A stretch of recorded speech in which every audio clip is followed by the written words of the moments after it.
मेरे प्यारे देशवासियों,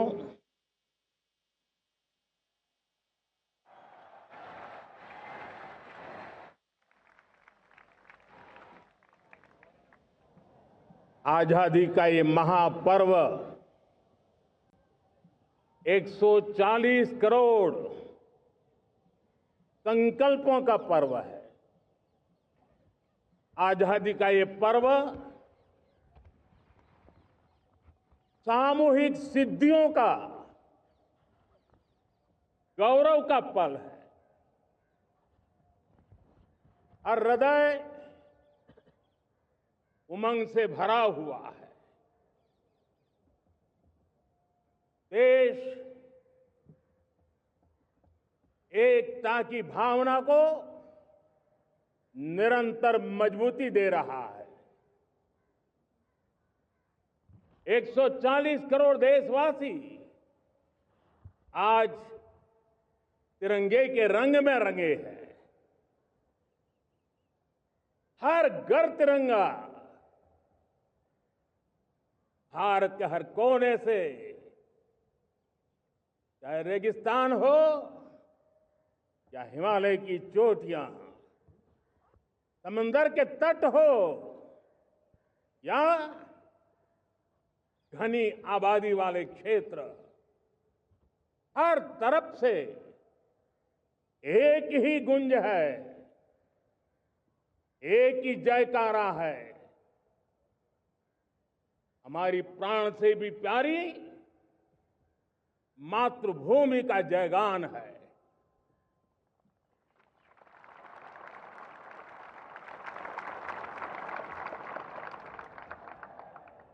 मेरे प्यारे देशवासियों, सन 47 में अनंत संभावनाओं के साथ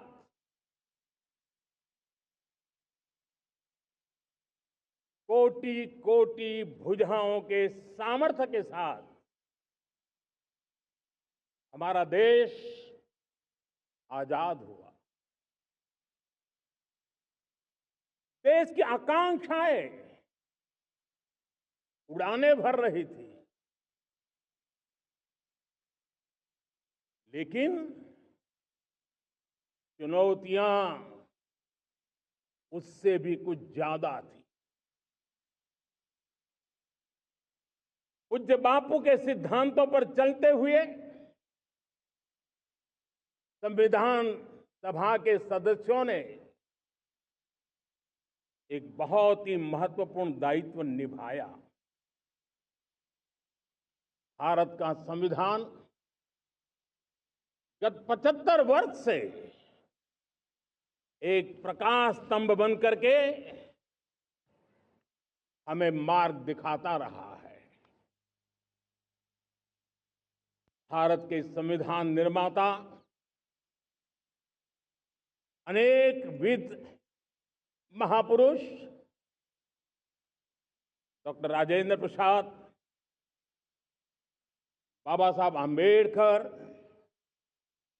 पंडित नेहरू, सरदार वल्लभ भाई पटेल, डॉक्टर सर्वपल्ली राधाकृष्णन जी, इतना ही नहीं, हमारी नारी शक्ति का भी योगदान कम नहीं था। हंसा मेहता जी, दाक्षायणी, वेलायुधन जैसी विदुषियों ने भी भारत के संविधान को सशक्त करने में अपनी भूमिका निभाई थी। आज लाल किले की प्राचीर से देश का मार्गदर्शन करने वाले, देश को दिशा देने वाला संविधान के निर्माताओं को आदरपूर्वक नमन करता हूं।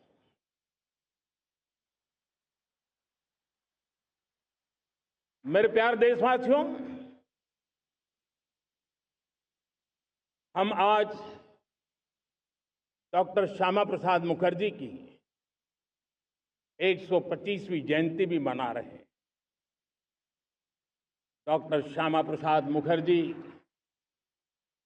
भारत के संविधान के लिए बलिदान देने वाले देश के पहले महापुरुष थे। संविधान के लिए बलिदान, धारा 370 की दीवार गिराकर एक देश एक संविधान के मंत्र को जब हमने साकार किया तो हमने डॉक्टर श्यामा प्रसाद मुखर्जी को सच्ची श्रद्धांजलि दी। लाल किले पर आज कई विशेष महानुभाव उपस्थित हैं। दूर सुदूर गांव के पंचायतों के सदस्य हैं, ड्रोन दीदी के प्रतिनिधि हैं, लखपति दीदी की प्रतिनिधि हैं, खेल जगत से जुड़े लोग हैं, राष्ट्र जीवन में कुछ न कुछ देने वाले यहां महानुभाव उपस्थित हैं। एक प्रकार से यहां मेरी आंखों के सामने मैं लघु भारत के दर्शन कर रहा हूं और टेक्नोलॉजी के माध्यम से विशाल भारत के साथ भी आज लाल किला जुड़ा हुआ है। मैं आजादी के इस महापर्व पर देशवासियों का, विश्व भर में फैलाए हुए भारत प्रेमियों का, हमारे मित्रों का हृदय से बहुत बहुत अभिनंदन करता हूं। साथियों, प्रकृति हम सब की परीक्षा ले रही है। पिछले कुछ दिनों में प्राकृतिक आपदाएं, भूस्खलन, बादलों का फटना, न जाने कितनी कितनी आपदाएं हम झेल रहे हैं।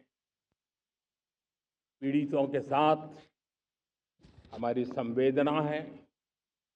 राज्य सरकारें और केंद्र सरकार मिलकर के बचाव के काम, राहत के काम, पुनर्वसन के काम में पूरी शक्ति से जुटे हुए हैं। साथियों, आज 15 अगस्त का एक विशेष महत्व भी मैं देख रहा। मुझे बहुत गर्व हो रहा है। आज मुझे लाल किले की प्राचीर से ऑपरेशन सिंदूर के वीर जाबाजों को सैल्यूट करने का अवसर मिला है।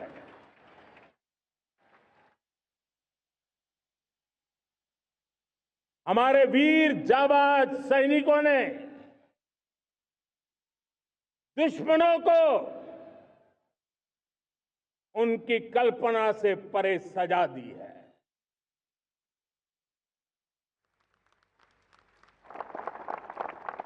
और इस अपील को पहलगाम में सीमा पार से आतंकियों ने आकर के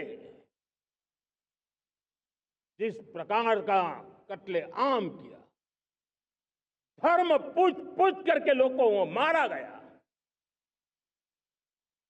पत्नी के सामने पति को गोलियां दी, बच्चों के सामने अपने पिता को मौत के घाट उतार दिया गया। पूरा हिंदुस्तान आक्रोश से भरा हुआ था। पूरा विश्व भी इस प्रकार से संहार से चौंक गया था। मेरे प्यारे देशवासियों,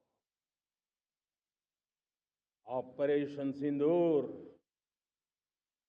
उसी आक्रोश की अभिव्यक्ति है।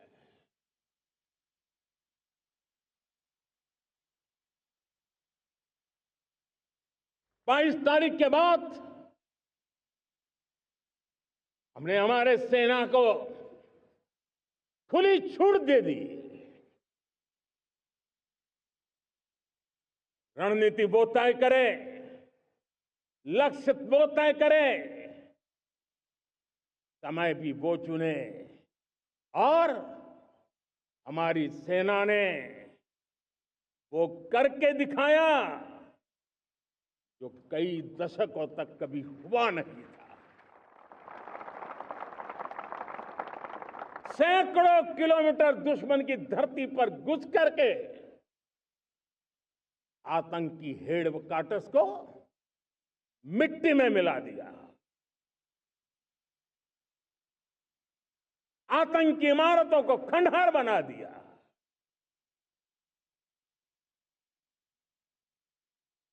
पाकिस्तान की नींद अभी भी उड़ी हुई है।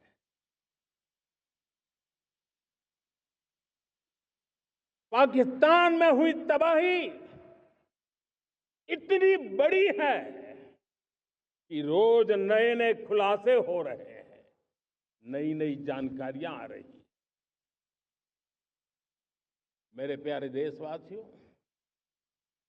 हमारा देश कई दशकों से आतंक को झेलता आया हुआ है। देश के सीने को छलनी कर दिया गया है। अब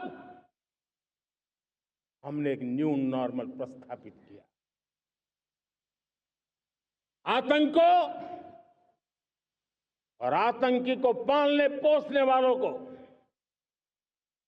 आतंकियों को ताकत देने वालों को अब हम अलग अलग नहीं मानेंगे।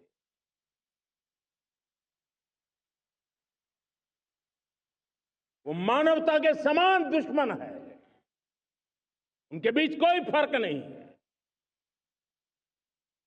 अब भारत ने तय कर लिया है कि न्यूक्लियर की धमकियों को अब हम सहने वाले नहीं हैं। न्यूक्लियर ब्लैकमेल लंबे अरसे से चलाया, अब वो ब्लैकमेल नहीं सहा जाएगा।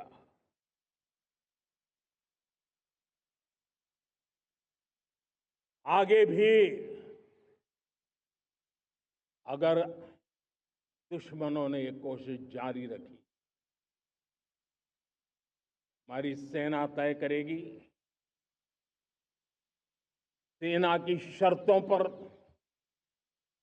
सेना जो समय निर्धारित करे उस समय पर, सेना जो तौर तरीके तय करे उस तौर तरीके से, सेना जो लक्ष्य तय करे उस लक्ष्य को अब हम अमल में ला करके रहने वाले हैं। हम मुंह तोड़ जवाब देंगे। मेरे प्यारे देशवासियों, भारत ने तय कर लिया है, खून और पानी एक साथ नहीं बहेंगे।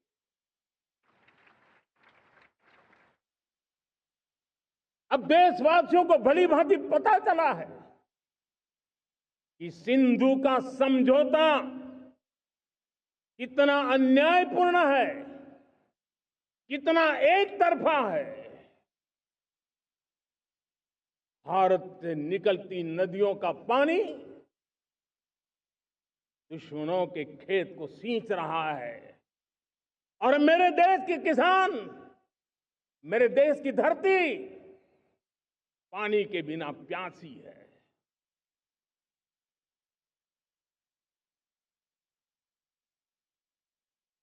ये ऐसा समझौता था जिसने पिछले 7 दशक से मेरे देश के किसानों का अकल्पनीय नुकसान किया है।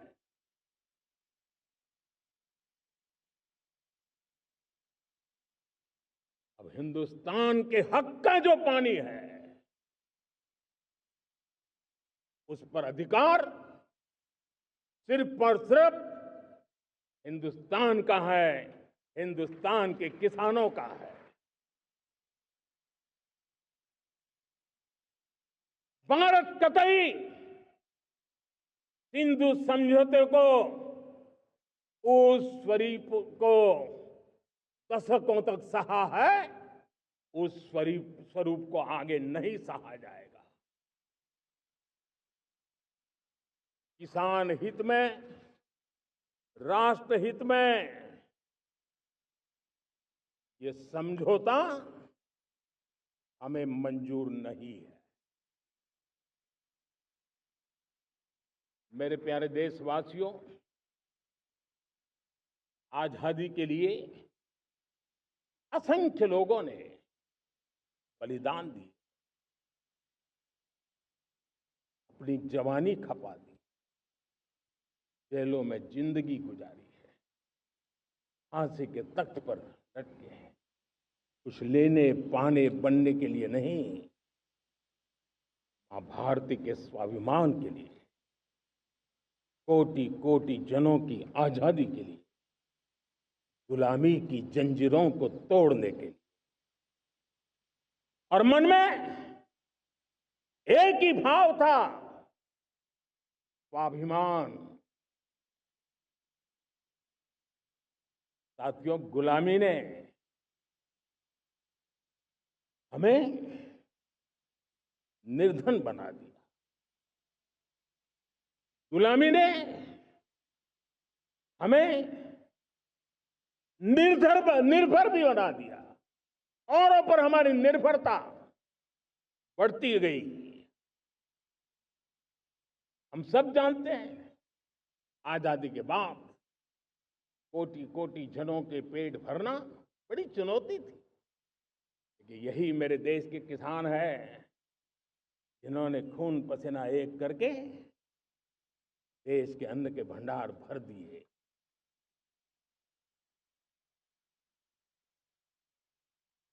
अनाज के संबंध में देश को आत्मनिर्भर बना दिया। एक राष्ट्र के लिए आत्मसम्मान की सबसे बड़ी कसौटी आज भी उसकी आत्मनिर्भरता है। और मेरे प्यारे देशवासियों, विकसित भारत का आधार भी है आत्मनिर्भर भारत।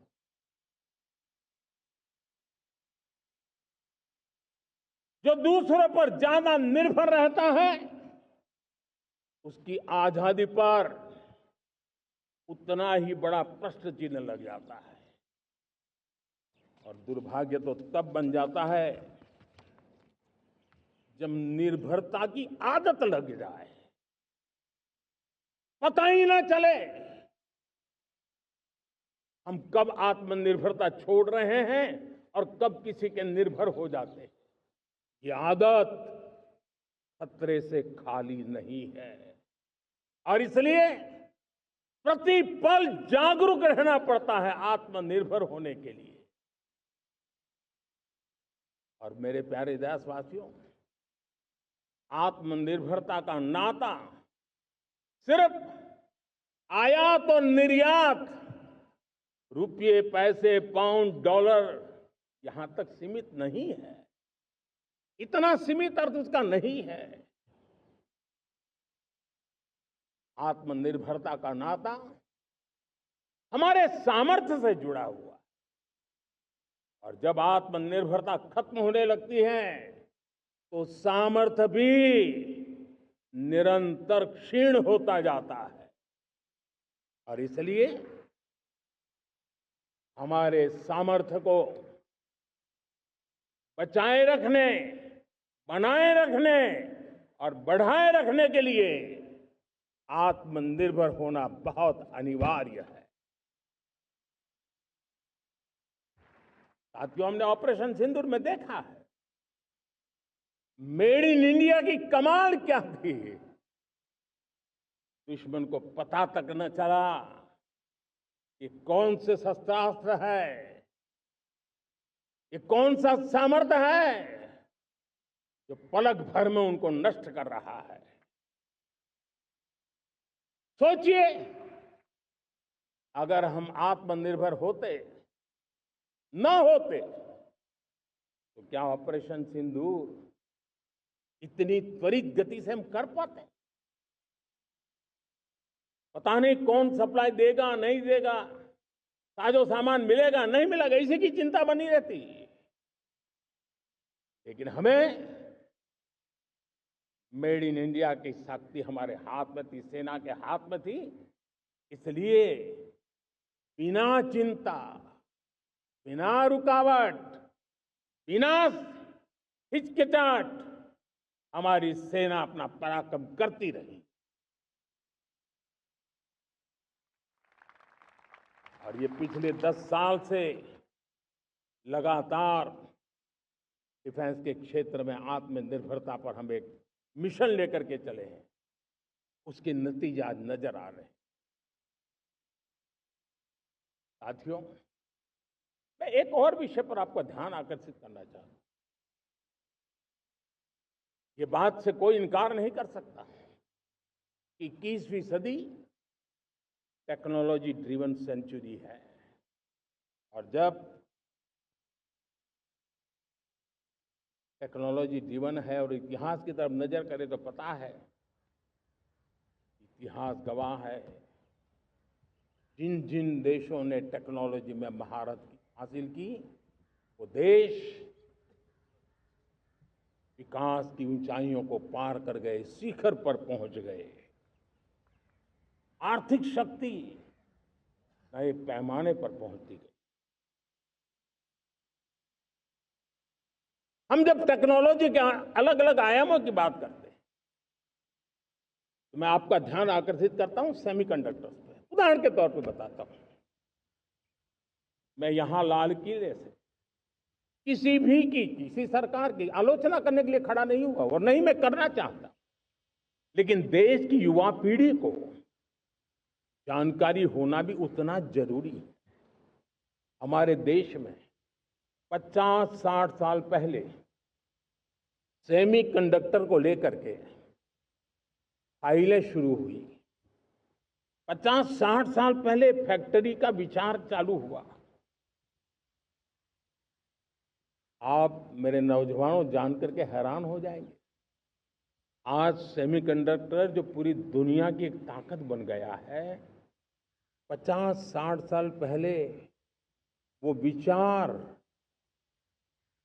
वो फाइलें अटक गई, लटक गई, अटक गई। सेमीकंडक्टर के विचार की ही भ्रूण हत्या हो गई। 50-60 साल गवा दिए। हमारे बाद कई देश सेमीकंडक्टर में आज महारत हासिल करके दुनिया में अपनी ताकत को प्रस्थापित कर रहे हैं। साथियों, आज हमने उस बोझ से मुक्त होकर के मिशन मोड में सेमीकंडक्टर के काम को आगे बढ़ाया। 6 अलग अलग सेमीकंडक्टर के यूनिट्स जमीन पर उतर रहे हैं। 4 नए यूनिट्स को हमने ऑलरेडी हरी झंडी दिखा दी है, ग्रीन सिग्नल दे दिया है। और देशवासियों और मेरे खास करके नौजवानों और विश्व भर में भारत की टेक्नोलॉजी की ताकत को समझने वाले लोगों को भी कहना चाहूंगा, इसी वर्ष के अंत तक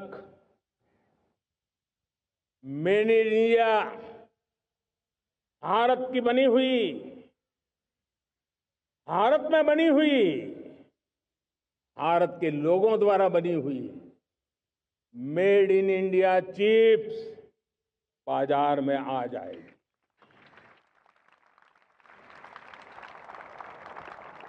मैं दूसरा उदाहरण देना चाहता हूं। अब ऊर्जा के क्षेत्र में हम सब जानते हैं कि हम एनर्जी के लिए बहुत सारे देशों पर डिपेंडेंट है। पेट्रोल हो, डीजल हो, गैस हो, लाखों करोड़ रुपए हमें खर्च करके लाना पड़ता है।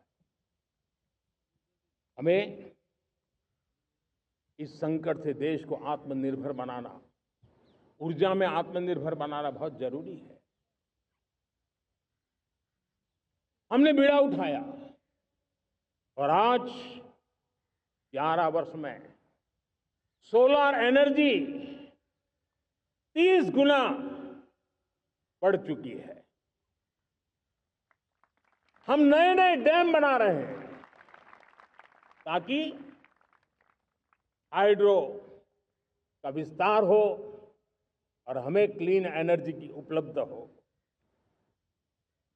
भारत मिशन ग्रीन हाइड्रोजन लेकर के आज हजारों करोड़ रुपए इन्वेस्ट कर रहा है। भविष्य की ऊर्जा को ध्यान में रख करके, ऊर्जा के क्षेत्रों को ध्यान में रख करके भारत न्यूक्लियर एनर्जी पर भी बहुत बड़े इनिशिएटिव ले रहा है। न्यूक्लियर एनर्जी में 10 नए न्यूक्लियर रिएक्टर तेजी से काम कर रहे हैं। 2047 तक, जो कि हमने विकसित भारत का लक्ष्य तय किया है, जब देश की आजादी के 100 साल होंगे, हम परमाणु ऊर्जा क्षमता 10 गुना से भी अधिक बढ़ाने का संकल्प लेकर के आगे बढ़ रहे हैं। मेरे प्यारे देशवासियों, रिफॉर्म एक निरंतर प्रक्रिया है। समयानुकूल परिस्थिति के अनुसार रिफॉर्म करते जाना होता है। हम न्यूक्लियर एनर्जी के क्षेत्र में बहुत बड़े रिफॉर्म लेकर के आए। अब हमने प्राइवेट सेक्टर के लिए भी परमाणु ऊर्जा को उसके द्वार खोल दिए हैं। हम शक्ति को जोड़ना चाहते। मेरे प्यारे देशवासियों, दुनिया जब आज ग्लोबल वार्मिंग को लिए चिंता करती है, तब मैं विश्व को भी बताना चाहता हूं कि भारत ने तय किया था कि हम 2030 तक क्लीन एनर्जी भारत में 50% पहुंचा देंगे। ये लक्ष्य हमारा 2030 तक था। मेरे देशवासियों का सामर्थ्य देखिए, मेरे देशवासियों की संकल्प शक्ति देखिए, मेरे देशवासियों को विकसित भारत बनाने का संकल्प को पूर्ण करने के लिए उनकी दौड़ देखिए। हमने जो लक्ष्य 2030 में तय किया था, वो 50% क्लीन एनर्जी का लक्ष्य 2025 में हमने कर लिया। 5 साल पहले हमने अचीव कर लिया, क्योंकि विश्व के प्रति भी हम उतने ही संवेदनशील हैं, प्रकृति के प्रति भी उतने ही हम जिम्मेवार लोग हैं। मेरे प्यारे देशवासियों, बजट का बहुत बड़ा हिस्सा ये पेट्रोल, डीजल, गैस, इन सबको लाने के लिए खर्च होता था। लाखों करोड़ रुपए चले जाते थे। अगर हम ऊर्जा में डिपेंडेंट न होते, तो वो धन मेरे देश के नौजवानों के भविष्य के लिए काम आता। वो धन मेरे देश के गरीबों को गरीबी के खिलाफ लड़ाई लड़ने में काम आता। वो धन मेरे देश के किसानों के कल्याण में काम आता। वो धन मेरे देश के गांव की परिस्थिति को पलटने के लिए काम आता। लेकिन हमें विदेशों को देना पड़ रहा। अब हम आत्मनिर्भर बनने की दिशा में काम कर रहे हैं। देश को विकसित बनाने के लिए हम अब समुद्र मंथन की तरफ भी जा रहे हैं। हमारे समुद्र के मंथन को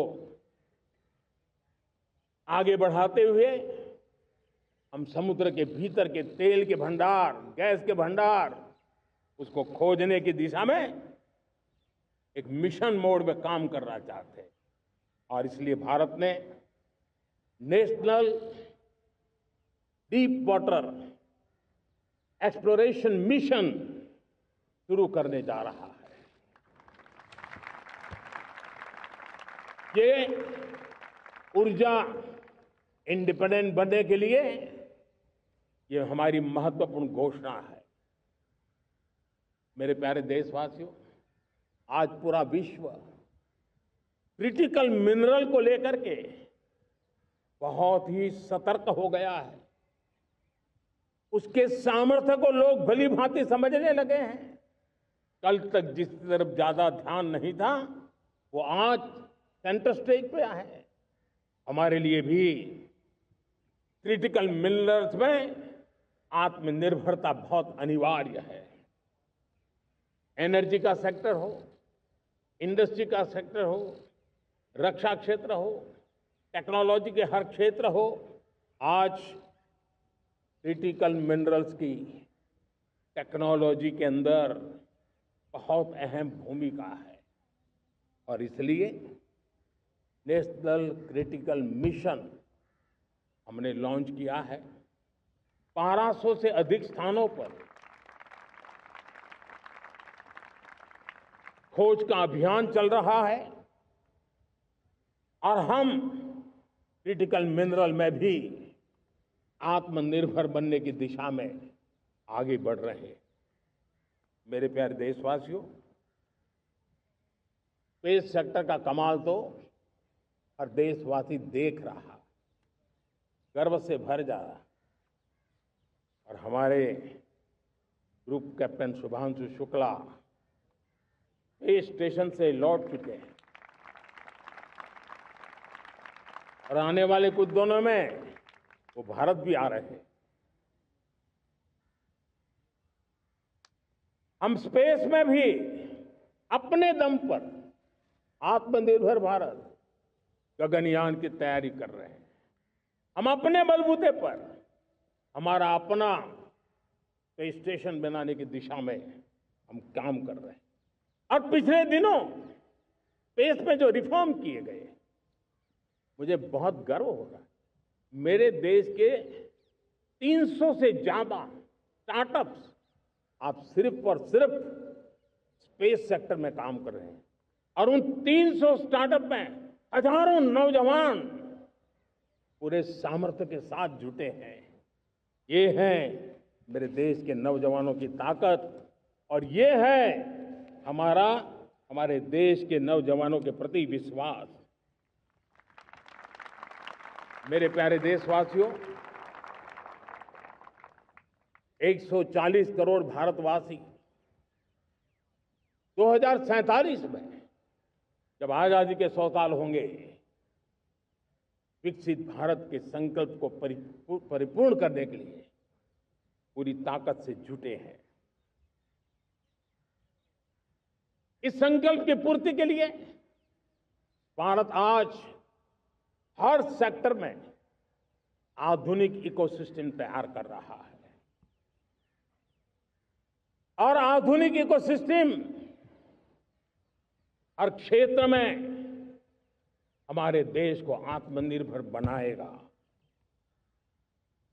आज मेरा लाल किले की प्राचीर से मेरे देश के युवा वैज्ञानिकों को, मेरे टैलेंटेड यूथ को, मेरे इंजीनियर्स को और प्रोफेशनल्स को और सरकार के हर विभागों को भी मेरा आह्वान है, क्या हमारा अपना made in India fighter jets के लिए जेट इंजन हमारा होना चाहिए कि नहीं होना चाहिए?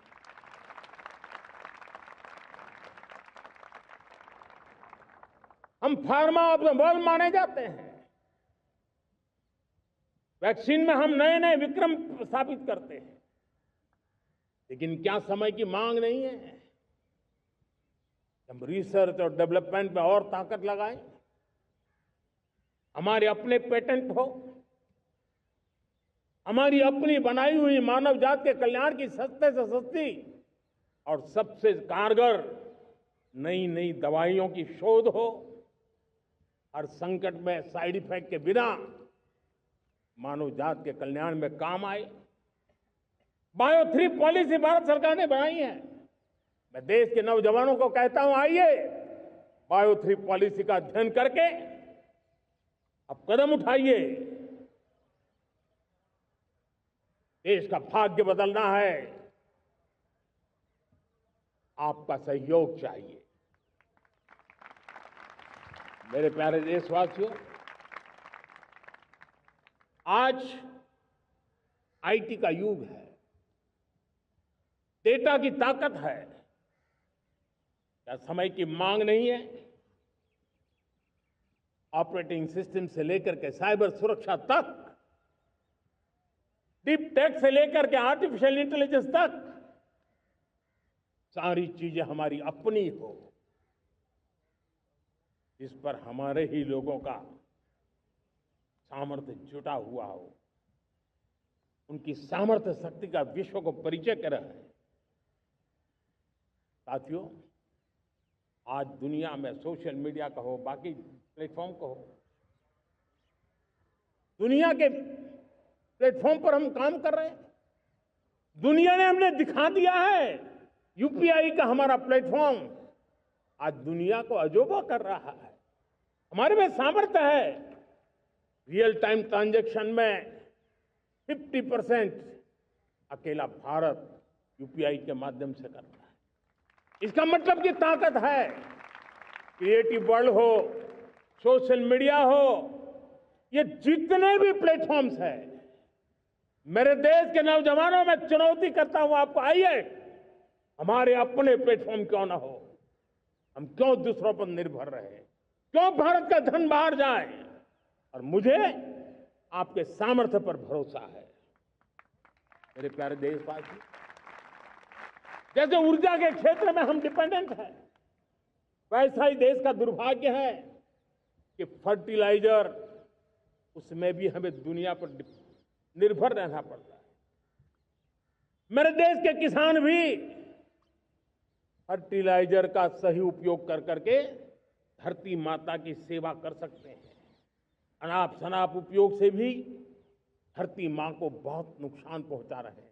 लेकिन साथ साथ मैं देश के नौजवानों को कहना चाहता हूं, देश के उद्योग जगत को कहना चाहता हूं, देश के प्राइवेट सेक्टर को कहना चाहता हूं, आइए हम फर्टिलाइजर के भंडार भर दें, हम नए नए तौर तरीके खोजें और भारत की आवश्यकता के अनुसार हम अपना फर्टिलाइजर तैयार करें।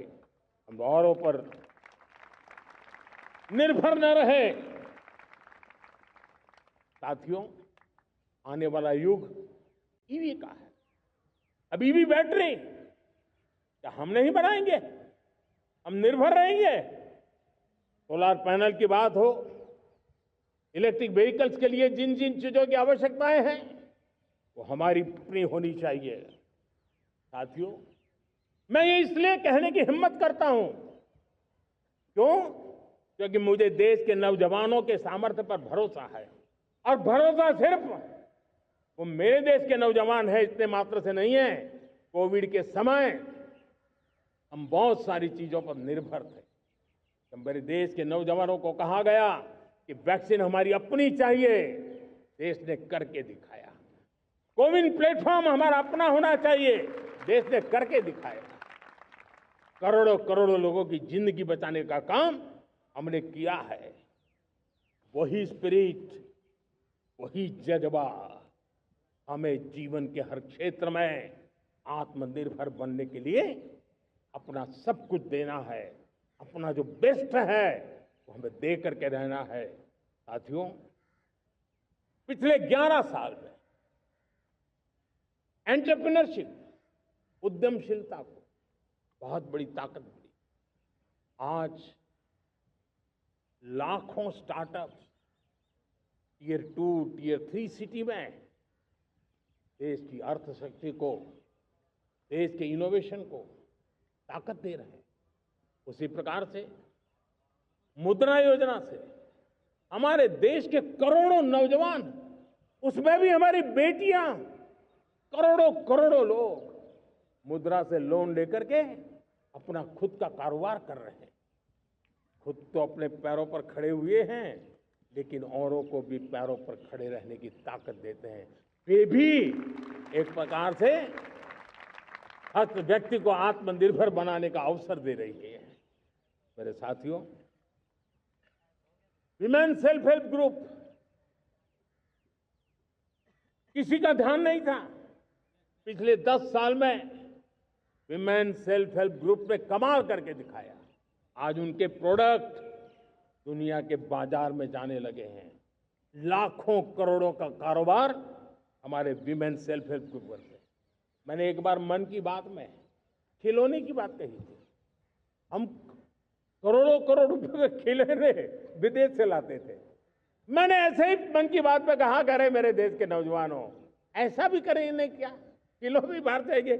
और आज मैं गर्व से कहता हूं कि मेरा देश खिलौने एक्सपोर्ट करने लग गया है। यानी देश के सामर्थ्य को हर प्रकार के अवसर मिले, हर रुकावटों से मुक्ति मिले, उसको सर्वाधिक करने के लिए प्रेरित किया जाए। देश कर सकता है। मैं देश के युवाओं से कहता हूं, आइए आप इनोवेटिव आइडियाज लेकर के, आपके आइडियाज को मरने मत देना दोस्त। आज का आपका आइडिया हो सकता है आने वाली पीढ़ी का भविष्य बना सकता है।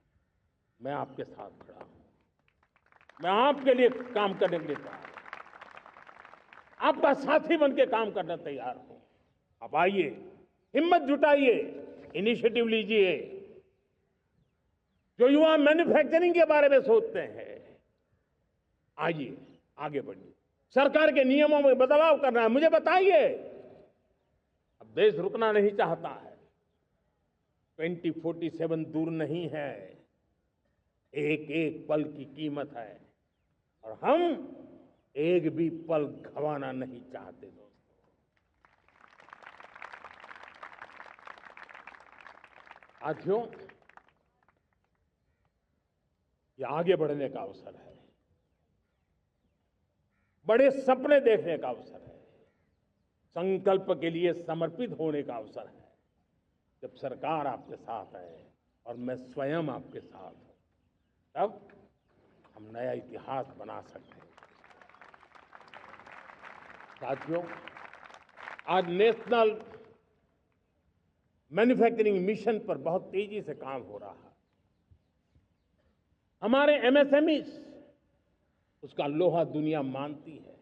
ये दुनिया में बड़ी बड़ी चीजें बनती है ना, कुछ न कुछ तो औजार हमारे देश के एमएसएमई के द्वारा जाते हैं, बड़े गर्व के साथ जाते हैं।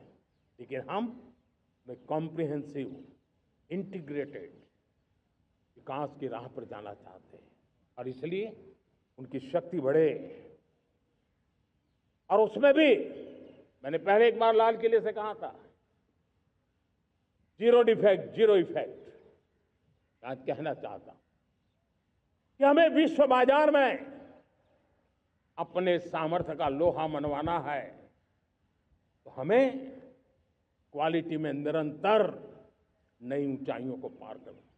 दुनिया क्वालिटी को स्वीकार करती है, हमारी गुणवत्ता सबसे ज्यादा हो और सरकार के भी प्रयास हो, रॉ मटेरियल की भी उपलब्धि हो, हमारी प्रोडक्शन की कॉस्ट कैसे कम हो, हम उसमें दम रह गए। और साथियों, हम सभी जो उत्पादन के क्षेत्र में लगे हैं, उन सबका मंत्र होना चाहिए, दाम कम लेकिन दम ज्यादा। हमारी हर प्रोडक्ट का दम ज्यादा हो लेकिन दाम कम हो।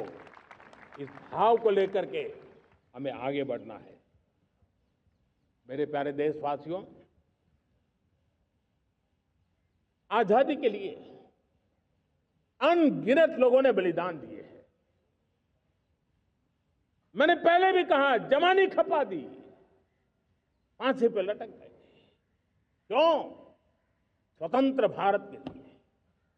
75-100 साल पहले का वो कालखंड याद कीजिए। पूरा देश स्वतंत्र भारत के मंत्र को लेकर के जीता था। आज समय की मांग है, स्वतंत्र भारत का मंत्र लेकर के जीने वालों ने हमें स्वतंत्र भारत दिया। आज 140 करोड़ देशवासियों का एक ही मंत्र होना चाहिए, समृद्ध भारत। अगर कोटि कोटि लोगों के बलिदान से स्वतंत्र भारत हो सकता है, तो कोटि कोटि लोगों के संकल्प से, पुरुषार्थ से, आत्मनिर्भर बनने से वोकल फॉर लोकल की बात करने से, स्वदेशी का मंत्र को जापने से समृद्ध भारत भी बन सकता है। वो पीढ़ी स्वतंत्र भारत के लिए खप गई थी, ये पीढ़ी समृद्ध भारत के लिए नए कदम उठाए, यही समय की मांग है। और इसलिए मैं आज बार बार आग्रह करता हूं और मैं देश के सभी इन्फ्लुएंसर्स को कहना चाहता हूं, इस मंत्र को आगे बढ़ाने में मेरी मदद कीजिए। मैं सभी राजनीतिक दलों को, राजनेताओं को सबसे कहता हूं कि आइए, ये किसी राजनीतिक दल का एजेंडा नहीं है, भारत हम सबका है। हम मिलकर के वोकल फॉर लोकल उस मंत्र को हर नागरिक के जीवन का मंत्र बनाएं। भारत में बनी हुई, भारत के नागरिकों के पसीने से बनी हुई वो चीजें जिसमें भारत की मिट्टी की महक हो और जो भारत के आत्मनिर्भर के संकल्प को ताकत देता हो, हम उसी को खरीदेंगे, हम उसी का उपयोग करेंगे। हम उस दिशा में आगे आए, यह हमारा सामूहिक संकल्प हो। देखते ही देखते हम दुनिया बदल देंगे दोस्तों। मैं आज हर छोटे मोटे व्यापारी को, दुकानदार से आग्रह करना चाहता हूं, आपकी भी जिम्मेवारी है। हम छोटे थे, हमने कभी बाजार में देखा नहीं था कि शुद्ध घी की दुकान, ऐसे ही लिखा जाता था घी की दुकान। लेकिन समय रहते लोग लिखने लगे शुद्ध घी की दुकान। मैं चाहता हूं देश में ऐसे व्यापारी आगे आए, ऐसे दुकानदार आए कि हाँ स्वदेशी माल बिकता है, वो बोर्ड लगा रहे हैं। हम स्वदेशी का गर्व करने लगे। हम स्वदेशी मजबूरी में नहीं, मजबूती के साथ उपयोग करेंगे, मजबूती के लिए उपयोग करेंगे और जरूरत पड़ी तो औरों को मजबूर करने के लिए उपयोग करेंगे। ये हमारी ताकत होनी चाहिए, ये हमारा मंत्र होना चाहिए। मेरे प्यारे देशवासियों,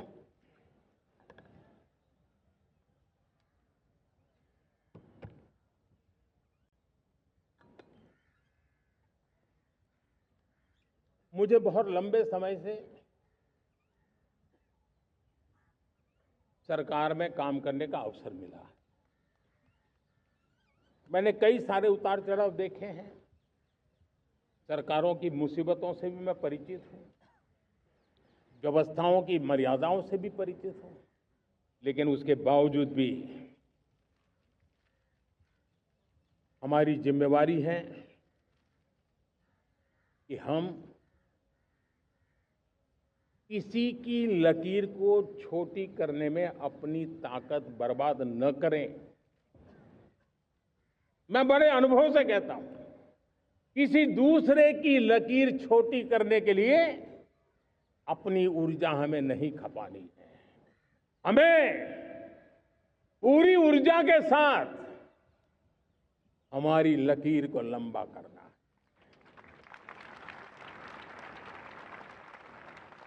हम अगर अपनी लकीर लंबी करते हैं तो दुनिया भी हमारा लोहा मानेगी। आज जब वैश्विक परिस्थितियों में आर्थिक स्वार्थ दिनों दिन बढ़ रहा है, तब समय की मांग है कि हम उन संकटों के रोते बैठने की जरूरत नहीं है। हिम्मत के साथ हम अपनी लकीर को लंबी करें। और मैं 25 साल के शासन के अनुभव से कह सकता हूं, अगर ये रास्ता हमने चुन लिया, हर किसी ने चुन लिया, तो फिर कोई स्वार्थ हमें अपनी चंगुल में नहीं फंसा सकता है। मेरे प्यारे देशवासियों, बीता दशक रिफॉर्म, परफॉर्म, ट्रांसफॉर्म कर रहा है। लेकिन अब हमें और नई ताकत से जुड़ना है। पिछले दिनों हमने कई रिफॉर्म्स किए। एफडीआई हो, इंश्योरेंस कंपनी की बात हो, विश्व की यूनिवर्सिटीज को भारत के अंदर स्थान देने की बात हो, कई रिफॉर्म्स किए हैं। 40,000 से ज्यादा अनावश्यक कंप्लायंसेस को हमने खत्म किया है। इतना ही नहीं, 1500 से अधिक पुराने कानून जो बाबा आदम के जमाने के थे, उन सबको हमने खत्म कर दिया है। हमने दर्जनों कानूनों को सरल करने के लिए संसद में जाकर के जनता के हितों को सर्वोपरि रख करके बदलाव किए हैं। इस बार भी हो हल्ला के बीच लोगों तक बात पहुंची नहीं होगी, लेकिन एक बहुत बड़ा रिफॉर्म इनकम टैक्स एक्ट में हुआ है। करीब 280 से ज्यादा धाराएं हमने समाप्त करने का निर्णय किया है। और साथियों, सिर्फ आर्थिक मोर्चे पर ही रिफॉर्म नहीं, हमने नागरिक के जीवन को भी आसान बनाने के लिए रिफॉर्म किए। इनकम टैक्स रिफंड की बात हो, रिफॉर्म का परिणाम है। फेसलेस असेसमेंट की बात हो, रिफॉर्म का परिणाम है। 12 लाख तक आज इनकम टैक्स से मुक्ति दे देना, देश का जो भविष्य बनाने में उत्सुक है ऐसा मेरा मध्यम वर्ग का परिवार आज फूला नहीं समा रहा है।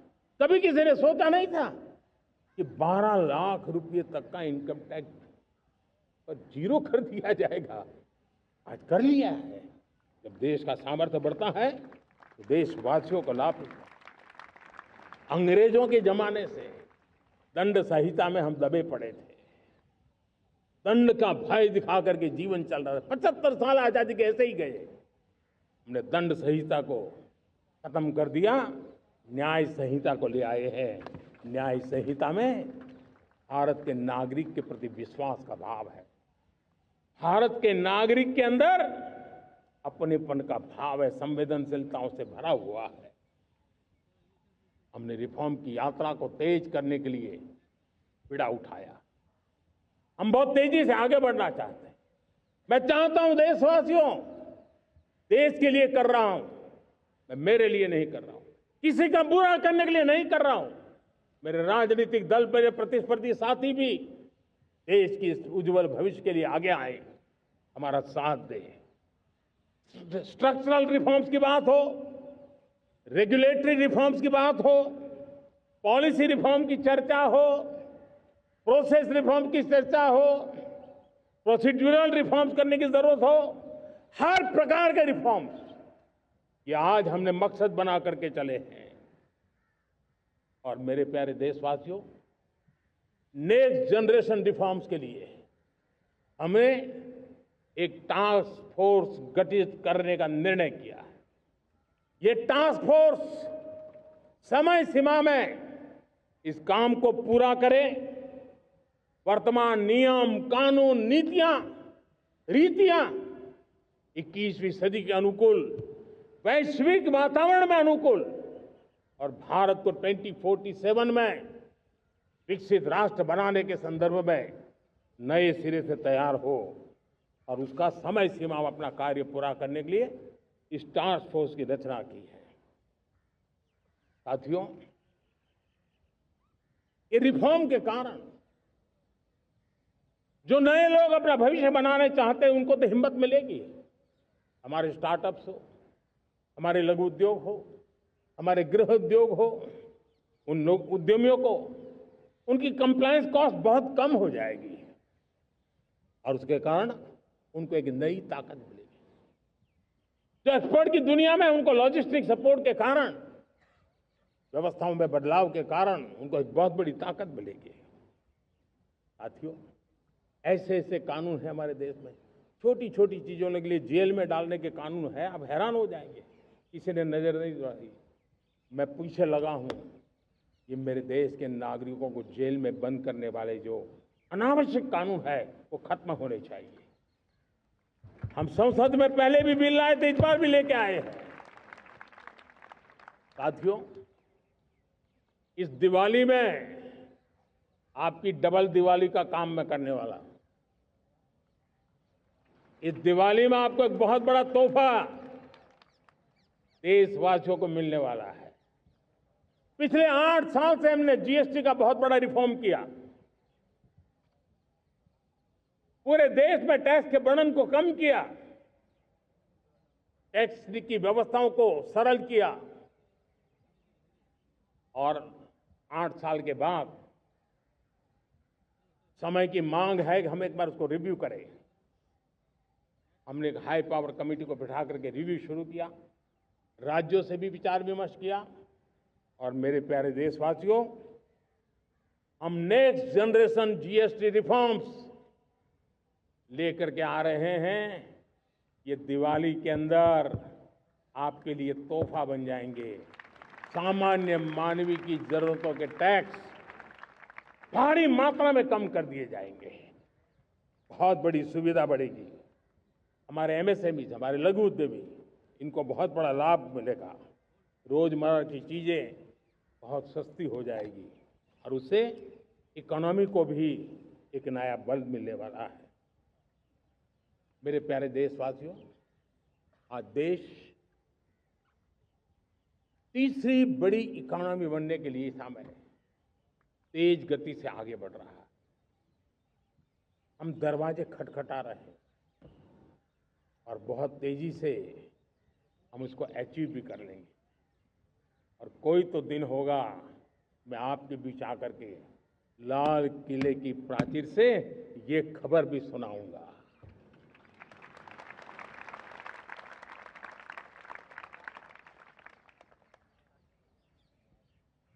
आज भारत की अर्थव्यवस्था और आर्थिक स्थिति को लेकर पूरी दुनिया आश्वस्त है।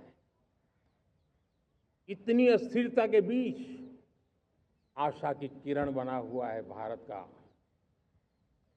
फाइनेंशियल डिसिप्लिन, भारत की फाइनेंस की ऊर्जा।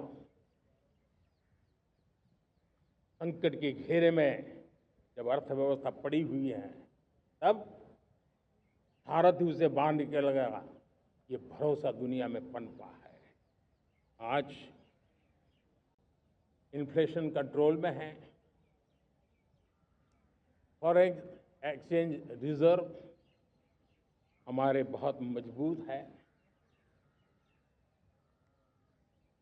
हमारे मैक्रो इकोनॉमिक इंडिकेटर्स बहुत मजबूत है। ग्लोबल रेटिंग एजेंसी भी लगातार भारत की सराहना करती हैं। भारत की अर्थव्यवस्था पर ज्यादा से ज्यादा विश्वास व्यक्त कर रही है। ये बढ़ती हुई अर्थव्यवस्था का लाभ मेरे देश के गरीबों को मिले, मेरे देश के किसानों को मिले, मेरे देश की नारी शक्ति को मिले, मेरे देश के मध्यम वर्ग को मिले, मेरे देश की विकास धारा को ताकत देने वाला बने। उस दिशा में हम नए नए प्रयास करें। आज युवाओं के लिए नए नए सेक्टर्स में हमारे नौजवानों के लिए अवसर बन रहे हैं। स्किल डेवलपमेंट, स्वरोजगार, बड़ी बड़ी कंपनियों में इंटर्नशिप, इस पर एक बहुत बड़े स्तर पर अभियान चल रहा है। और इसलिए देश के नौजवानों, आज मैं आपके लिए भी एक खुश खबर लेकर के आया। मेरे देश के नौजवानों के लिए आया। आज 15 अगस्त है। आज 15 अगस्त के ही दिन मेरे देश के युवाओं के लिए 1 लाख करोड़ रुपए की योजना हम चालू कर रहे हैं, लागू कर रहे हैं। आज से प्रधानमंत्री विकसित भारत रोजगार योजना आज ही 15 अगस्त को लागू हो रही है। ये आपके लिए बहुत खुशखबरी है। इस योजना के तहत निजी क्षेत्र में पहली नौकरी पाने वाले नौजवान को, बेटे बेटी को 15,000 रुपया सरकार की तरफ से दिए जाएंगे। कंपनियों को भी नए रोजगार देने के अवसर जो भी ज्यादा जुटाएगा, उनको भी प्रोत्साहन राशि दी जाएगी। प्रधानमंत्री विकसित भारत रोजगार योजना करीब करीब 3.5 करोड़ नौजवानों को रोजगार के नए अवसर बनाएगी। मैं सभी नौजवानों को इसके लिए बहुत बहुत बधाई देता हूं। मेरे प्यारे देशवासियों, आज भारत में नारी शक्ति का लोहा हर कोई मानने लगा। बढ़ती इकोनॉमी की लाभार्थी हमारी नारी है, लेकिन बढ़ती इकोनॉमी को गति देने में भी हमारी नारी का बहुत बड़ा योगदान भी, हमारी मातृशक्ति का योगदान है, हमारी स्त्री शक्ति का योगदान है। स्टार्टअप से लेकर स्पेस सेक्टर तक हमारी बेटियां छाई हुई हैं, खेल के मैदान में छाई हुई हैं, फौज में चमक रही है। आज गर्व के साथ नारी कंधे से कंधा मिला करके देश की विकास यात्रा में भागीदार हो रही। देश गर्व से भर गया जब एनडीए की विमेन कैडेट्स, उनका पहला पास आउट हुआ था। पूरा देश गर्व से भर गया था। सारे टीवी चैनल उसी के पीछे लगे हुए थे। कितने बड़े गौरव की पल थी। Self help group, 10 crore self help group की बहनें क्या कमाल कर रही है। नमो ड्रोन दीदी नारी शक्ति की एक नई पहचान बनी। गांव में मुझे एक बहन मिली, वो कहती मुझे अब तो गांव वाले पायलट कह करके बुलाते हैं। बड़े गर्व से कह रही है। ज्यादा पढ़ी लिखी नहीं थी, लेकिन उसका रतबा पैदा हुआ है। साथियों, हमने 3 करोड़ महिलाओं को लखपति दीदी बनाने का संकल्प लिया था। 3 करोड़। और मुझे आज संतोष है कि हम तेज गति से काम कर रहे हैं। समय से पहले 3 करोड़ का लक्ष्य पार कर लेंगे। और आज मैं खुशी से देश को बताना चाहता हूं कि मेरे नारी शक्ति का सामर्थ्य देखिए। देखते ही देखते 2 करोड़ महिलाएं लखपति दीदी बन चुकी है। आज कुछ लखपति दीदी हमारे सामने बैठी है। ये है मेरे सामर्थ्य। और मेरा विश्वास है दोस्तों, भारत की विकास यात्रा में उनकी भागीदारी बढ़ने वाली। मेरे प्यारे देशवासियों, मेरे देश के किसानों का भारत की अर्थव्यवस्था में बहुत बड़ा योगदान है। भारत के किसानों की मेहनत रंग ला रही है। पिछले साल अनाज के उत्पादन में मेरे देश के किसानों ने के पुराने सारे विक्रम तोड़ दिए। ये सामर्थ्य है मेरे देश का। उतनी ही जमीन, लेकिन व्यवस्थाएं बदली, पानी पहुंचने लगा, अच्छे सीड्स मिलने लगे, किसानों को अच्छी सुविधाएं मिलने लगी, तो वो अपना सामर्थ्य देश के लिए बढ़ा रहा है। आज भारत दूध, दाल, जूट जैसे उत्पादन में नंबर 1 है दुनिया में। आज दुनिया का दूसरा सबसे बड़ा फिश प्रोड्यूसर, मेरे मछुआरा भाई बहनों की ताकत देखिए। फिश प्रोड्यूशन में दुनिया में हम दूसरे नंबर पर पहुंच चुके हैं। आज भारत चावल, गेहूं, फल और सब्जी के उत्पादन में भी दुनिया में दूसरे नंबर पर पहुंच चुका है।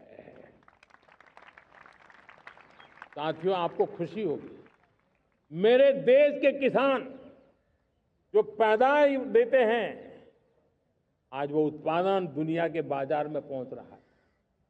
4 लाख करोड़ रुपया एग्रो प्रोडक्ट का एक्सपोर्ट हुआ है। ये मेरे देश के किसानों ने हमें ताकत दिखाई है। हम छोटे किसान हो, पशुपालक हो, मछुआरे हो, देश के विकास की अनेक योजनाओं का लाभ आज हम उन तक पहुंचा रहे हैं। पीएम किसान सम्मान निधि हो, रेन वाटर हार्वेस्टिंग हो, सिंचाई की योजनाएं हो, क्वालिटी सीड्स हो, फर्टिलाइजर की आवश्यकता हो, हर क्षेत्र में आज और किसान को एक भरोसा हो गया है फसल बीमा का। वो साहसिक बना रहा, उसका परिणाम भी देश को मिल रहा है। जो पहले कल्पना की बात थी आज हकीकत बन गई है। देशवासियों, हमारे देश के पशुधन को बचाने के हमें कोविड की वैक्सीन मुफ्त में मिली, वो तो याद है, लेकिन हम पशुधन के लिए भी अब तक 125 डोज मुफ्त में पशुओं को लगा चुके हैं। फूट एंड माउथ डिसीज से मुक्ति पाने के लिए, जो हमारा यहाँ उत्तर भारत में उसे खुरपका मुंहपका बीमारी कहते हैं, उसे बचाने के लिए 125 करोड़ डोज हम लगा चुके हैं और मुफ्त में लगा चुके हैं। हम खेती के मामले में देश के वो जिले जहां के किसान औरों से पीछे रह गए, किसी न किसी कारण से 100 जिले ऐसे हैं जहां अपेक्षाकृत कम खेती है, और इसलिए हमने 100 जिले आइडेंटिफाई किए हैं पूरे देश में से, और वहां के किसानों को एम्पावर करना, किसानों को शक्ति देना, किसानों को मदद करने का एक अभियान चलाया है। और इसके लिए पीएम धन धान्य कृषि योजना का आरंभ किया है। पीएम धन धान्य कृषि योजना वो देश के 100 जिले जहां थोड़ी सी भी मदद कर देंगे तो वहां का किसान भी भारत के अन्य किसानों की बराबरी कर देगा। मेरे प्यारे देशवासियों, भारत के किसान, भारत के पशुपालक, भारत के मछुआरे, ये हमारी सबसे बड़ी प्राथमिकता है। भारत के किसान, भारत के मछुआरे, भारत के पशुपालक, उनसे जुड़ी किसी भी अहितकारी नीति के आगे मोदी दीवार बन के खड़ा है।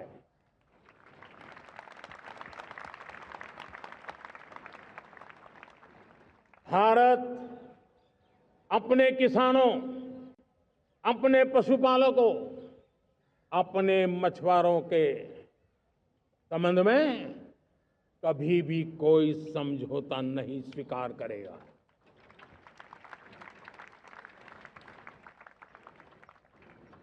प्यारे देशवासियों, गरीबी क्या होती है मुझे किताबों में पढ़ना नहीं पड़ा है, मैं जानता। सरकार में भी रहा हूं और इसलिए मेरी कोशिश रही है कि सरकार फाइलों में नहीं होनी चाहिए।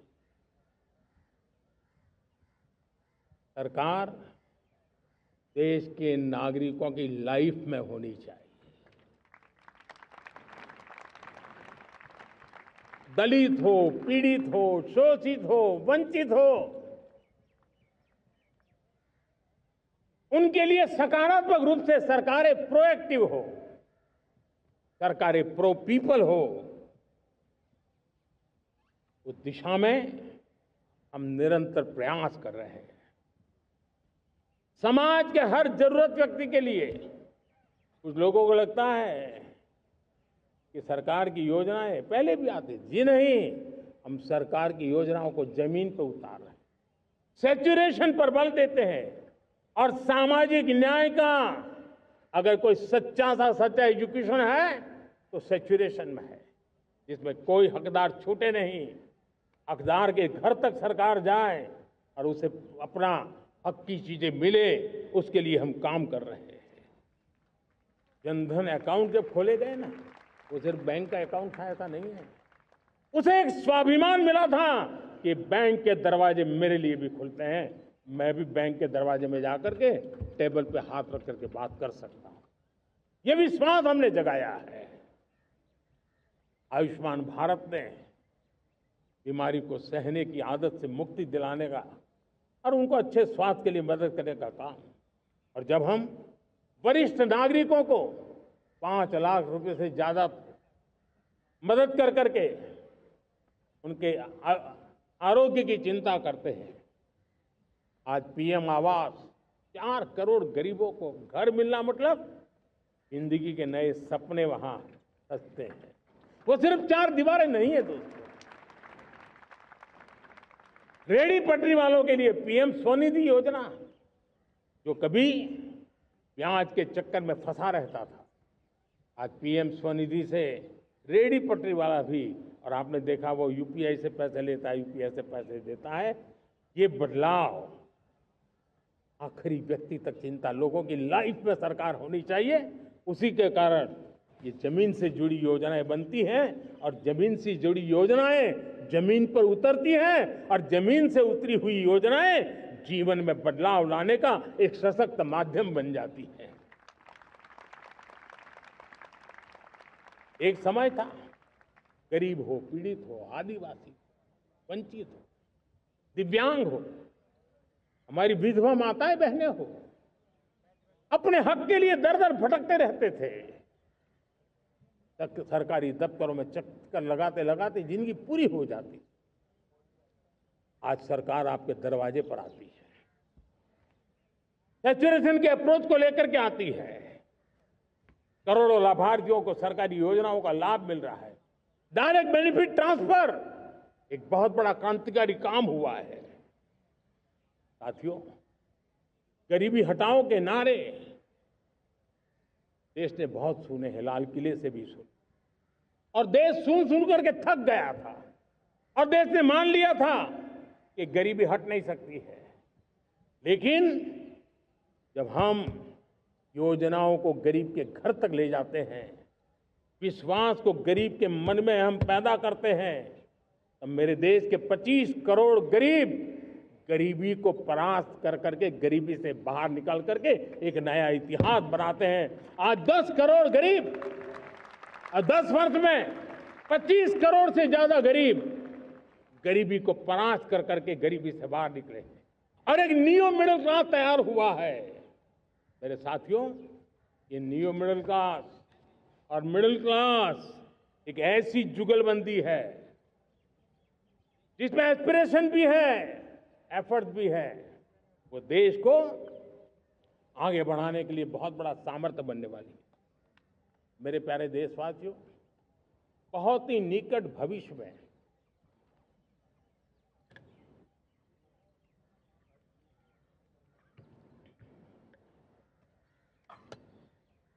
मेरे प्यारे देशवासियों, बहुत ही निकट भविष्य में महान समाज सुधारक महात्मा ज्योतिबा फुले जी की 200वीं जयंती आ रही है। हम उस जयंती के समारोह शुरू करने जा रहे हैं, और महात्मा ज्योतिबा फुले के सिद्धांत, उन्होंने जो मंत्र दिए, उसमें हमारे लिए प्रेरणा है।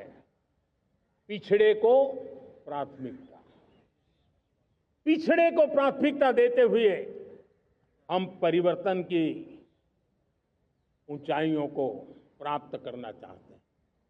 हम इसके लिए परिश्रम की पराकाष्ठा करना चाहते हैं।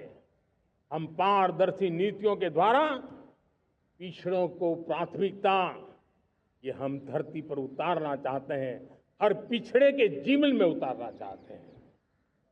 साथियों, रेहड़ी पटरी वालों के लिए स्वनिधि योजना हो, या हमारे हुनर वाले, हाथ से काम करने वाले विश्वकर्मा योजना की बात हो, आदिवासी में भी जो पिछड़े रह गए हैं उनके लिए पीएम जनमन की योजना की बात हो, हमारे पूर्वी भारत को विकास में पूरे देश के अंदर बराबरी में लाना और उनको नेतृत्व देने की दिशा में काम हो। हम सिर्फ समाज पिछड़े हो उनकी चिंता तक अटकने वाले नहीं है। जो क्षेत्र पिछड़े हैं उनको भी हम प्राथमिकता देना चाहते हैं। जो जिले पिछड़े रहे हैं हम उनको प्राथमिकता देना चाहते हैं। जो ब्लॉक पिछड़े रहे हैं उनको प्राथमिकता देना चाहते हैं। हमने 100 एस्पिरेशनल डिस्ट्रिक्ट, 500 एस्पिरेशनल ब्लॉक, उसी मिशन में काम किया है। हमने पूर्वी भारत के विकास के लिए हजारों करोड़ रुपए के इंफ्रास्ट्रक्चर के प्रोजेक्ट को बल दिया है। हमने पूर्वी भारत के जीवन को बदल करके देश की विकास यात्रा में भागीदार बनने का, मेरे प्यारे देशवासियों, जीवन हर क्षेत्र में विकास होना चाहिए।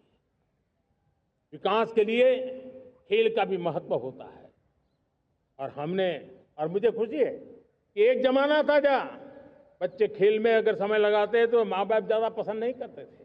आज एकदम से उलट गया है। अगर बच्चे खेल कूद में आगे आते हैं, रुचि लेते हैं, तो माँ बाप गर्व से भर जाते हैं। मैं इसे एक शुभ संकेत मानता हूं। मेरे देश के परिवार के अंदर खेल को प्रोत्साहन का वातावरण मैं देखता हूं, मेरा मन गर्व से भर जाता है। मैं इसे देश के भविष्य के लिए बहुत शुभ संकेत मानता हूं। और साथियों, इस खेल को बढ़ावा देने के लिए हमने नेशनल स्पोर्ट्स पॉलिसी, कई दशकों के बाद हम देश में खेलो भारत नीति को लेकर के आए हैं, ताकि एक खेल जगत का सर्वांगीण विकास का प्रयास हो। स्कूल से लेकर के ओलंपिक तक हम एक पूरा इकोसिस्टम डेवलप करना चाहते हैं, चाहे कोचिंग की व्यवस्था हो, फिटनेस की बात हो, खेल के मैदान हो, खेल की व्यवस्थाएं हो, खेल के लिए आवश्यक साधन हो, लघु उद्योगों को भी खेल के साधन बनाने में मदद करने की बात हो। यानी एक प्रकार से पूरा इकोसिस्टम हम दूर दराज के बच्चों तक पहुंचाना चाहते हैं। लेकिन साथियों, जब मैं फिटनेस की बात करता हूं, जब मैं खेलकूद की बात करता हूं, तो मैं एक चिंता भी आपके सामने रखना चाहता हूं। हमारे देश के हर परिवार को चिंता करनी चाहिए। मोटापा हमारे देश के लिए बहुत बड़ा संकट बनता जा रहा है। आने वाले वर्षों में लोग, जो पंडित लोग हैं वो कहते हैं, जो जानकार लोग कहते हैं, हर तीसरे व्यक्ति में एक व्यक्ति मोटापे का शिकार होगा। हमें मोटापे से बचना है, ओबेसिटी से बचना है। और इसलिए मैंने बाकी सब करना पड़ेगा, लेकिन एक छोटा सा सुझाव दिया था कि परिवार तय करे कि जब खाने का तेल घर में आएगा 10% कम ही आएगा और 10% कम ही उपयोग करेंगे, और हम ओबेसिटी के खिलाफ लड़ाई को जीतने की दिशा में हम अपना योगदान देंगे।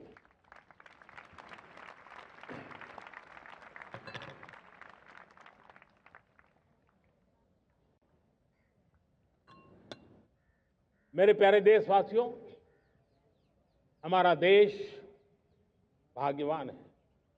हजारों साल की विरासत के हम धनी हैं, और वो हमें निरंतर ऊर्जा मिलती है, प्रेरणा मिलती है, त्याग और तपस्या की राह मिलती है। आज गुरु तेग बहादुर, यह वर्ष गुरु तेग बहादुर जी का 350वां शहीदी वर्ष है। देश की संस्कृति की रक्षा, भारत के मूल्यों की रक्षा के लिए उन्होंने अपना सब कुछ न्योछावर कर दिया। मैं आज उनको नमन करता हूं। साथियों, हमारी संस्कृति की ताकत हमारी विविधता है। हम विविधता को सेलिब्रेट करना चाहते हैं। हम विविधता को सेलिब्रेट करने की आदत बनाना चाहते हैं।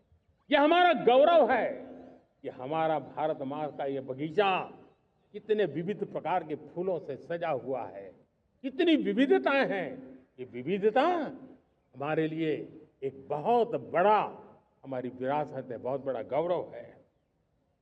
हमने प्रयागराज के महाकुंभ में देखा भारत की विविधता को कैसे जिया जाता है। एक स्थान पर करोड़ों लोग, एक ही भाव, एक ही प्राण, एक ही प्रयास, दुनिया के लिए बहुत बड़ा अजूबा है। महाकुंभ की वो सफलता भारत की एकता की, भारत के सामर्थ्य की दुहाई देती है। साथियों, हमारा देश भाषाओं की विविधता से बहुत ही भरा हुआ है, पुलकित है। और इसीलिए हमने मराठी, असमिया, बांग्ला, पाली, प्राकृत को क्लासिकल लैंग्वेज का दर्जा दिया है। और मेरा मत है हमारी भाषाएं जितनी विकसित होगी, हमारी सभी भाषाएं जितनी समृद्ध होगी, हमारे नॉलेज के सिस्टम को भी उतना ही बल मिलने वाला है। और हमारी वो ताकत है, आज जब डेटा का जमाना है ना, तो ये ताकत दुनिया के लिए भी बड़ी ताकत बन सकती है। इतना सामर्थ्य हमारी लैंग्वेज में। हमें हमारी सभी भाषाओं पर गर्व होना चाहिए। हमारी सभी भाषाओं के विकास के लिए हर किसी ने बनते हुए प्रयास करना चाहिए। साथियों, पांडुलिपि में हमारे ज्ञान के भंडार पड़े हैं, लेकिन उसके प्रति उदासीनता रही है। इस बार हमने ज्ञान भारतम योजना के तहत देश भर में जहां भी हस्तलिखित ग्रंथ है, जहां पांडुलिपियां हैं, सदियों पुराने जो दस्तावेज हैं, उनको खोज खोज करके आज की टेक्नोलॉजी का उपयोग करते हुए उस ज्ञान की समृद्धि को आने वाली पीढ़ियों के लिए काम आए, उस दिशा में काम कर रहे हैं। मेरे प्यारे देशवासियों, हमारा स्पष्ट मत है, यह देश सिर्फ सरकारें नहीं बनाती है, ये देश राज सत्ता पर विराजमान लोग ही नहीं बनाते हैं, ये देश शासन की धुरा संभालने वाले नहीं बनाते हैं। ये देश बनता है कोटि कोटि जनों के पुरुषार्थ से, ऋषियों के, मुनियों से, वैज्ञानिकों के, शिक्षकों के, किसानों के, जवानों के, सेना के, मजदूरों के, हर किसी के प्रयास से देश बनता है। हर किसी का योगदान होता है, व्यक्ति का भी होता है, संस्थाओं का भी होता है। आज मैं बहुत गर्व के साथ एक बात का जिक्र करना चाहता हूं। आज से 100 साल पहले एक संगठन का जन्म हुआ, राष्ट्रीय स्वयंसेवक संघ। 100 साल की राष्ट्र की सेवा एक बहुत ही गौरवपूर्ण स्वर्णिम पृष्ठ है। व्यक्ति निर्माण से राष्ट्र निर्माण के संकल्प को लेकर के 100 साल तक मां भारती का कल्याण का लक्ष्य लेकर के लक्षावधि स्वयंसेवकों ने मातृभूमि के कल्याण के लिए अपना जीवन समर्पित किया है। सेवा, समर्पण, संगठन और अप्रतिम अनुशासन, ये जिसकी पहचान रही है, ऐसा राष्ट्रीय स्वयंसेवक संघ दुनिया का ये सबसे बड़ा एनजीओ है। एक प्रकार से 100 साल का उसका समर्पण का इतिहास है। आज लाल किले की प्राचीर से 100 साल की इस राष्ट्र सेवा की यात्रा में योगदान करने वाले सभी स्वयंसेवकों को आदरपूर्वक स्मरण करता हूं और देश गर्व करता है राष्ट्रीय स्वयंसेवक संघ की इस 100 साल की भव्य समर्पित यात्रा को, और हमें प्रेरणा देता रहेगा। मेरे प्यारे देशवासियों, हम समृद्धि की ओर जा रहे हैं, लेकिन समृद्धि का रास्ता सुरक्षा से गुजरता है। पिछले 11 वर्षों में राष्ट्र सुरक्षा, राष्ट्र रक्षा, राष्ट्र के नागरिकों की रक्षा, इन सभी मोर्चों पर हमने पूरे समर्पण भाव से काम किया है। हम बदलाव लाने में सफल हुए हैं। यह देश जानता है कि हमारे देश का बहुत बड़ा जनजातीय क्षेत्र नक्सलवाद की चपेट में, माओवाद की चपेट में पिछले कई दशकों से लहूलुहान हो चुका था।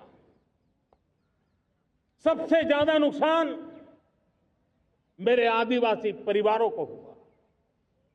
आदिवासी माताओं बहनों ने अपने सपने के होनहार बच्चों को खो दिया। नौजवान बेटे गलत रास्ते पर खींच लिए गए, भटकाए गए, उनकी जीवन को तबाह कर दिया गया। हमने फौलादी हाथ से काम लिया। एक समय था, कभी 125 से ज्यादा जिलों में नक्सलवाद अपनी जड़ें जमा चुका था। माओवाद की चंगुल में हमारे जनजातीय क्षेत्र, हमारे जनजातीय नौजवान फंसे हुए थे और आज 125 जिलों में से कम होते होते हम 20 पर ले आए हैं। उन जनजातीय समाज की सबसे बड़ी हमने सेवा की है। और आप देखिए, एक जमाना था जब बस्तर को याद करते ही माओवाद, नक्सलवाद, बम बंदूक की आवाज सुनाई देती थी। उसी बस्तर में माओवाद नक्सल से मुक्त होने के बाद जब बस्तर के नौजवान ओलंपिक करते हैं, हजारों नौजवान भारत माता की जय बोल करके खेल के मैदान में उतरते हैं, पूरा वातावरण उत्साह से भर जाता है। ये बदलाव देश देख रहा है। जो क्षेत्र कभी रेड कॉरिडोर के रूप में जाने जाते थे, वो आज विकास के ग्रीन कॉरिडोर बन रहे हैं। साथियों, हमारे लिए गर्व की बात है, भारत के नक्शे में जिन क्षेत्रों को लहूलुहान कर दिया गया था, लाल रंग से रंग दिया गया था, हमने वहां संविधान, कानून और विकास का तिरंगा फहरा दिया है। मेरे प्यारे देशवासियों, ये भगवान बिरसा मुंडा की 150वीं जयंती का अवसर है। तब इन जनजातीय क्षेत्रों को नक्सल से मुक्त कर करके, मेरे जनजातीय परिवार के नौजवानों की जिंदगी बचा करके हमने भगवान बिरसा मुंडा को एक सच्ची श्रद्धांजलि दी है।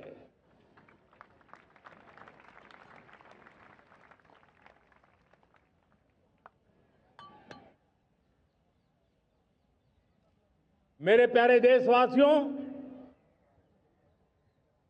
मैं आज देश के सामने एक चिंता, एक चुनौती के संबंध में आगाह करना चाहता हूं। षड्यंत्र के तहत, सोची समझी साजिश के तहत देश की डेमोग्राफी को बदला जा रहा है। एक नए संकट के बीज बोए जा रहे हैं और ये घुसपैठिए मेरे देश के नौजवानों की रोजी रोटी छीन रहे हैं। एक घुसपैठिए मेरे देश की बहन बेटियों को निशाना बना रहे हैं। ये बर्दाश्त नहीं होगा। ये घुसपैठिए भोले भाले आदिवासियों को भ्रमित करके उनकी जमीनों पर कब्जा कर रहे हैं। ये देश सहन नहीं करेगा। और इसलिए मेरे प्यारे देशवासियों, जब डेमोग्राफी परिवर्तन होता है, सीमावर्ती क्षेत्रों में डेमोग्राफी में परिवर्तन होता है, तब राष्ट्रीय सुरक्षा के लिए संकट पैदा होता है। देश की एकता, अखंडता और प्रगति के लिए ये संकट पैदा, सामाजिक तनाव के बीज बो देता है। और कोई देश अपना देश घुसपैठियों के हवाले नहीं कर सकता है। दुनिया का कोई देश नहीं कर सकता है, तो हम भारत को कैसे कर सकते हैं?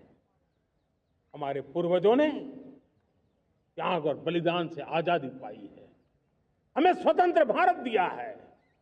उन महापुरुषों के प्रति हमारा कर्तव्य है कि हम हमारे देश में ऐसी हरकतों को स्वीकार न करें। उनकी सच्ची श्रद्धांजलि होगी। और इसलिए मैं आज लाल किले की प्राचीर से कहना चाहता हूं, हमने एक हाई पावर्ड डेमोग्राफी मिशन शुरू करने का निर्णय किया है। ये मिशन, इस मिशन के द्वारा ये जो भीषण संकट नजर आ रहा है, भारत पे मंडरा रहा है जो संकट है, उसको निपटाने के लिए तय समय में सुविचारित, सुनिश्चित रूप से अपने कार्य को करेगा। उस दिशा में हम आगे बढ़ रहे हैं। मेरे प्यारे देशवासियों, कल जन्माष्टमी का पावन पर्व है। भगवान श्री कृष्ण का जन्मोत्सव देश में मनाया जाता है। साथियों, जब मुझे भगवान श्री कृष्ण याद आते हैं तो हम देख रहे हैं कि पूरे विश्व में आज युद्ध के तौर तरीके बदल रहे हैं। हमने देखा है कि भारत युद्ध के हर नए तौर तरीकों को निपटने में समृद्ध है। हमने ऑपरेशन सिंदूर में दिखा दिया है। टेक्नोलॉजी में जो भी महारत थी, पाकिस्तान ने हमारे सैन्य ठिकानों पर, हमारे एयरबेस पर, हमारे संवेदनशील स्थानों पर, हमारे आस्था के केंद्रों पर, हमारे नागरिकों पर मिसाइल्स, ड्रोन अनगिनत मात्रा में उन्होंने वार किया।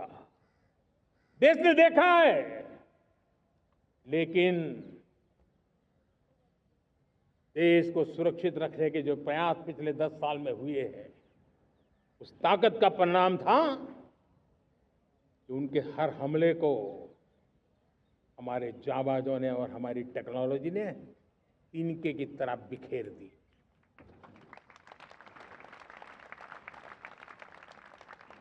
रत्ती भर नुकसान नहीं कर पाए। और इसलिए जब युद्ध के मैदान में टेक्नोलॉजी का विस्तार हो रहा है, टेक्नोलॉजी हावी हो रही है, तब राष्ट्र की रक्षा के लिए, देश के नागरिकों की सुरक्षा के लिए हमें भी, हमने जो आज महारत पाई है, वो महारत का और विस्तार करने की जरूरत है। हमने आज जो महारत पाई है, उसको लगातार अपग्रेड करते रहने की आवश्यकता है। और इसलिए साथियों, मैंने एक संकल्प लिया है, मुझे आपके आशीर्वाद चाहिए, कोटि कोटि देशवासियों के आशीर्वाद चाहिए, क्योंकि समृद्धि कितनी ही क्यों न हो, अगर सुरक्षा के प्रति उदासीनता बरतते हैं तो समृद्धि भी किसी काम की नहीं रहती। और इसलिए सुरक्षा का महत्व बहुत बड़ा है। और इसलिए मैं आज लाल किले की प्राचीर से कह रहा हूं, आने वाले 10 साल में 2035 तक राष्ट्र के सभी महत्वपूर्ण स्थलों, जिनमें सामरिक के साथ साथ सिविलियन क्षेत्र भी शामिल है, जैसे अस्पताल हो, रेलवे हो, जो भी आस्था के केंद्र हो, उन्हें टेक्नोलॉजी के नए प्लेटफॉर्म द्वारा पूरी तरह सुरक्षा का कवच दिया जाएगा। ये सुरक्षा का कवच लगातार विस्तार होता जाए, देश का हर नागरिक सुरक्षित महसूस करे। किसी भी प्रकार की टेक्नोलॉजी हम पर वार करने आ जाए, हमारी टेक्नोलॉजी उससे बेहतर सिद्ध हो। और इसलिए आने वाले 10 साल 2035 तक मैं ये राष्ट्रीय सुरक्षा कवच का विस्तार करना चाहता हूं, मजबूती देना चाहता हूं, आधुनिक बनाना चाहता हूं। और इसलिए भगवान श्री कृष्ण से प्रेरणा पाकर के हमने श्री कृष्ण का जो सुदर्शन चक्र था, उस सुदर्शन चक्र की राह को चुना है। आप में से बहुत लोगों को याद होगा, जब महाभारत की लड़ाई चल रही थी, श्री कृष्ण ने अपने सुदर्शन चक्र से सूर्य के प्रकाश को रोक दिया था और दिन में ही अंधेरा कर दिया था। सूर्य प्रकाश को सुदर्शन चक्र से रोक दिया था। और तब अर्जुन ने जो शपथ ली थी जयद्रथ का वध करने की, उस प्रतिज्ञा को अर्जुन पूर्ण कर पाए थे। वो सुदर्शन चक्र के पराक्रम और रणनीति का परिणाम था। अब देश सुदर्शन चक्र मिशन लॉन्च करेगा।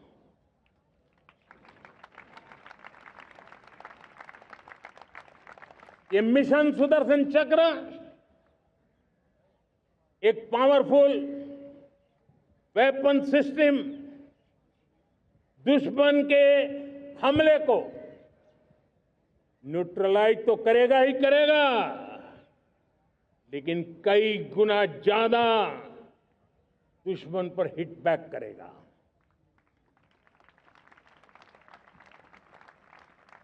हमने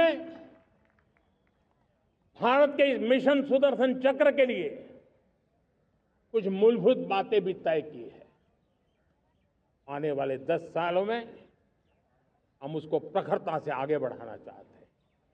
एक तो ये पूरी आधुनिक सिस्टम, इसके लिए रिसर्च, डेवलपमेंट, उसकी मैन्युफैक्चरिंग हमारे देश में ही हो, हमारे देश के नौजवानों के टैलेंट से हो, हमारे देश के लोगों के द्वारा बनी। दूसरा, एक ऐसी व्यवस्था होगी जो वॉरफेयर के हिसाब से भविष्य में क्या क्या संभावनाएं हैं उसका हिसाब किताब लगा करके +1 की स्ट्रेटेजी वर्कआउट करेगी। और तीसरा, सुदर्शन चक्र की एक ताकत थी, वो बहुत ही प्रिसाइज, जहां जाना था वहीं जाता था और वापस श्री कृष्ण के पास लौट के आता था। हम इस सुदर्शन चक्र के द्वारा भी टारगेटेड प्रिसाइज एक्शन के लिए भी व्यवस्था को विकसित करने की दिशा में आगे बढ़ेंगे। और इसलिए युद्ध के बदलते तौर तरीकों में राष्ट्र की सुरक्षा, नागरिकों की सुरक्षा के लिए मैं बड़े प्रतिबद्धता के साथ इस कार्य को आगे बढ़ाने के लिए वचन देता हूं। मेरे प्यारे देशवासियों, जब हम लोकतंत्र की बात करते हैं, स्वतंत्र भारत की बात करते हैं, तब हमारा संविधान हमारे लिए सर्वोच्च दीप स्तंभ होता है, हमारा प्रेरणा का केंद्र होता है। लेकिन आज से 50 साल पहले भारत के संविधान का गला घोंट दिया गया था। भारत के संविधान के पीठ पे छुरा भोंक दिया गया था। देश को जेल खाना बना दिया गया था। आपातकाल लगा दिया गया था। इमरजेंसी थोप दी गई थी। इमरजेंसी के 50 साल हो रहे। देश की किसी भी पीढ़ी ने संविधान की हत्या के इस पाप को कभी भूलना नहीं चाहिए। संविधान की हत्या करने वाले पापियों को नहीं भूलना चाहिए। और हमें भारत के संविधान के प्रति अपने समर्पण को और मजबूती देते आगे बढ़ना चाहिए। वो हमारी प्रेरणा है।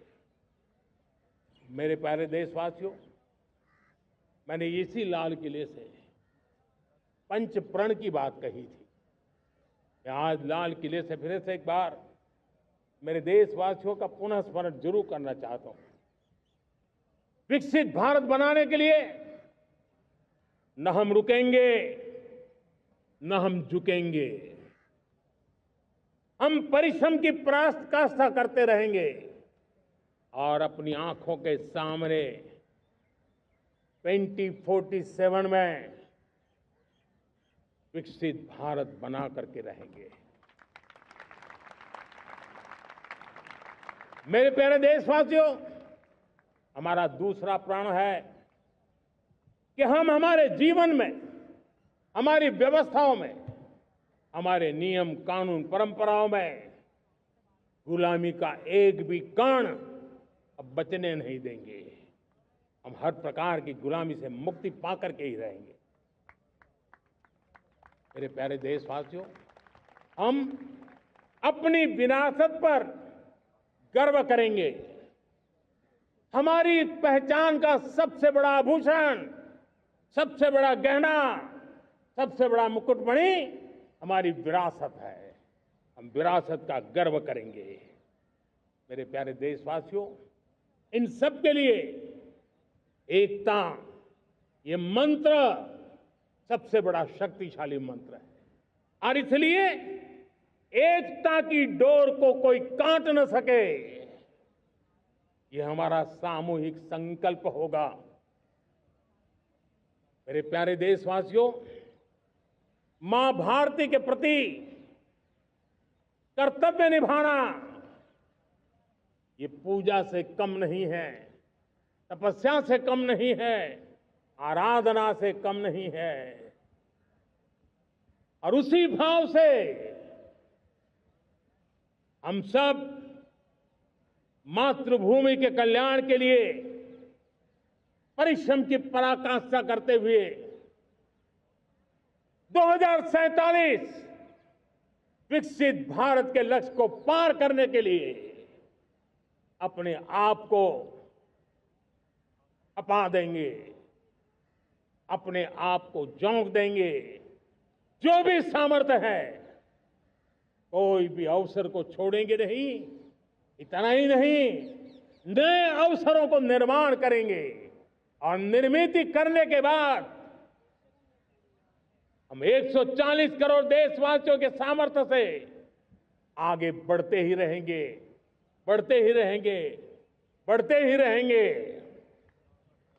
मेरे प्यारे देशवासियों, हमें याद रखना है,